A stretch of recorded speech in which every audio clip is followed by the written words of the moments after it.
আসসালামু আলাইকুম বন্ধুরা, সব কেমন আছেন? আশা করি সকলে ভালো আছেন। তো বন্ধুরা দেখুন, আজকে ইফতারের সঙ্গে আমি বানাচ্ছি গোলাপ জামুন। তো গোলাপ জামুন আমি কিন্তু এমন কিছু দিয়ে বানাচ্ছি না, শুধু একটা উপকরণ নিয়ে এসে আমি বানাচ্ছি আর সেটাই আপনাদেরকে শেয়ার করছি।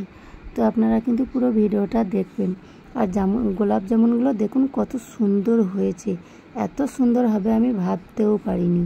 তো যাই হোক বন্ধুরা, দেখুন এই যে আমি গোলাপ জামুন পাউডার একটা দোকান থেকে বাজার থেকে নিয়ে এসেছি, আর সেটাই আমি আজকে গোলাপ জামুন বানাবো। তো এখন আমি প্যাকেটটা কাঁচির সাহায্যে কেটে নিচ্ছি। কেটে নেওয়ার পর আমি এই পাত্রে পাউডারটা পুরোটাই ঢেলে নেব। আর এই গোলাপ জামুনটা খেতে কিন্তু দারুণ টেস্টি হয়েছিল, কি বলবো, অসাধারণ, এত খেতে সুন্দর লাগছিল, বলার মতো নয়। তো আপনাদেরকে আমি বলে বোঝাতে পারবো না। তো যাই হোক বন্ধুরা, এখন দেখুন আমি অল্প অল্প করে পানি দিয়ে একটা ডো বানিয়ে নেব। আর এটা কিন্তু খুব ভালো করে ডোটা বানাতে হবে। আর এটা একটা খেয়াল রাখতে হবে যে ডোটা যেন নরম না হয়, একটু শক্ত করে বানাতে হবে। তো দেখুন ডো বানানো হয়ে গেছে। এখন আমি একটু উপর থেকে ঘি লাগিয়ে ডোটা 10 মিনিট রেস্টে রাখবো। 10 মিনিট মতো রেস্টে রাখলেই হবে। আর একটু ঘি লাগিয়ে দিলে কিন্তু ভালো চিকন হয়, সেই জন্য ঘিটা দেওয়া। তো দেখুন আমার ঘি মাখানো হয়ে গেছে, আমি ঢাকা দিয়ে 10 মিনিট রেখে দিয়েছি।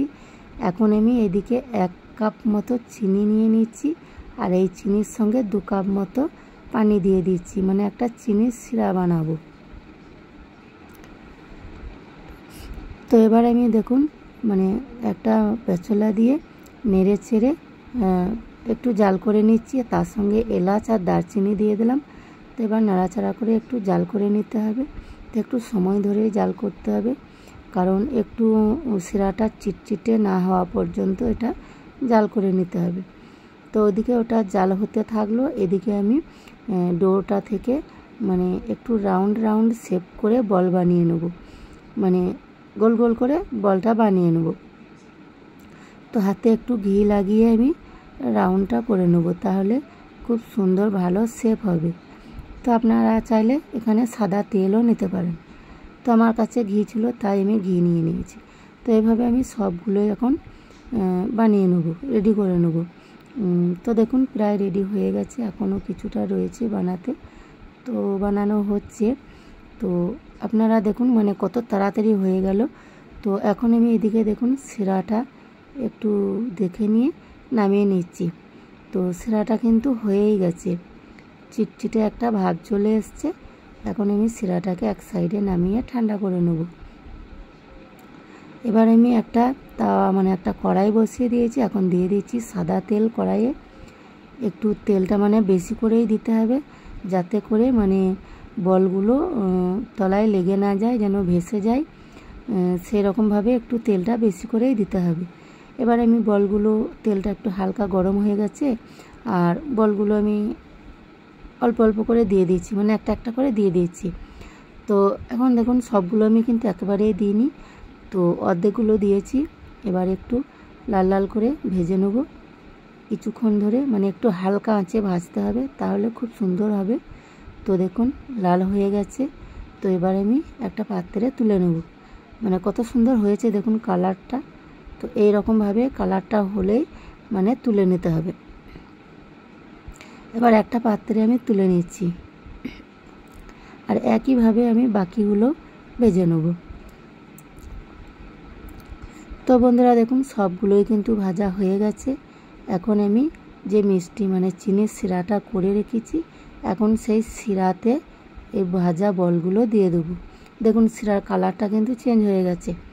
এখন আমি এই বলগুলো দিয়ে 2 ঘন্টা এখানে ঢাকা দিয়ে রেখে দেবো। তো আমি এই পেঁচলা দিয়ে একটু নাড়াচাড়া করে নিচ্ছি, দেখুন উপরে নিচে করে দিচ্ছি। তো এইভাবে আমি দিয়ে এখন ঢাকা দিয়ে রেখে দেবো। তারপর ঢাকা দেওয়ার পর 2 ঘন্টা পর আমি আপনাদেরকে দেখাবো যে গোলাপ জামুনটা কেমন হয়েছে।